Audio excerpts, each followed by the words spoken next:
ನಮಸ್ತೆ. ನನ್ನ last mini ವ್ಲಾಗ್ಗಳಲ್ಲಿ ನಿಮ್ಗೆಲ್ರಿಗೂ ಗೊತ್ತಿರುತ್ತೆ, ನಾವು ಇಂಡಿಯಾಗೆ ಬಂದಿದ್ವಿ 1 ತಿಂಗಳಷ್ಟರಲ್ಲಿ ಮತ್ತೆ ರಿಟರ್ನ್ ಬಂದ್ವಿ. ನಮ್ಮ ಜರ್ನಿ ಹೇಗಿತ್ತು ಪ್ರತಿಯೊಂದು ಶೇರ್ ಮಾಡಿದ್ದೀನಿ. ಕಂಪ್ಲೀಟ್ ಡೀಟೇಲ್ಸ್ಗೆ ನೀವು ಯೂಟ್ಯೂಬ್ ವೀಡಿಯೋಸ್ ಚೆಕ್ ಮಾಡಿ. ಎಲ್ರಿಗೂ ಗೊತ್ತಿರುತ್ತೆ ಅಮೆರಿಕಾದಲ್ಲಿ ಕಾಸ್ಟ್ ಆಫ್ ಲಿವಿಂಗ್ ಜಾಸ್ತಿ ಅಂತ. ಸಂಬಳ ಎಷ್ಟಿರುತ್ತೋ ಖರ್ಚು ಹಾಗೆ ಇರುತ್ತೆ. ಅಮೆರಿಕಾಗೆ ಬಂದು 2 ವರ್ಷ ಆಯಿತು. ಬಂದಾಗಿಂದ ಅಪಾರ್ಟ್ಮೆಂಟಲ್ಲಿ ಬಾಡಿಗೆಗಿದ್ವಿ. 1.5 ಲಕ್ಷ ಬಾಡಿಗೆ ಕೊಡ್ತಾ ಇದ್ವಿ. ಹಾಗೆ ಮಕ್ಕಳು ದೊಡ್ಡವರಾಗ್ತಿದ್ದಾರೆ, 2 ಬೆಡ್ರೂಮ್ ಮನೆ ತೊಗೊಳ್ಳೋಣ ಅಂತ ಅಂದರೆ 2 ಲಕ್ಷ ಹತ್ತತ್ರ ಬಾಡಿಗೆ ಆಗ್ತಾ ಇತ್ತು.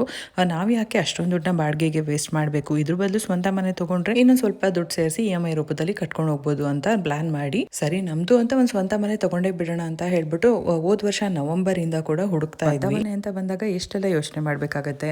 ಮಕ್ಕಳಿಗೆ ಸ್ಕೂಲ್ ರೇಟಿಂಗ್ ಚೆನ್ನಾಗಿರಬೇಕು, ಹಸ್ಬೆಂಡ್ಗೆ ಆಫೀಸ್ ಹತ್ರ ಇರಬೇಕು, ಗ್ರಾಸರಿ ಶಾಪ್ಗಳ ಹತ್ರದಲ್ಲಿ ಇರಬೇಕು.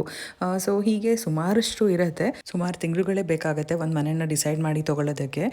ಸರಿ ಅಂತ ನಮ್ಮ ಅನುಕೂಲಕ್ಕೆ ತಕ್ಕನಂಗೆ ಒಂದು ಮನೆನ ಹುಡುಕಿ ನಾವು ಬುಕ್ ಮಾಡ್ಕೊಂಡಿದ್ವಿ. ಅಂದರೆ ಅರ್ನೆಸ್ಟ್ ಮನಿನ ಪೇ ಮಾಡಿಬಿಟ್ಟಿದ್ವಿ.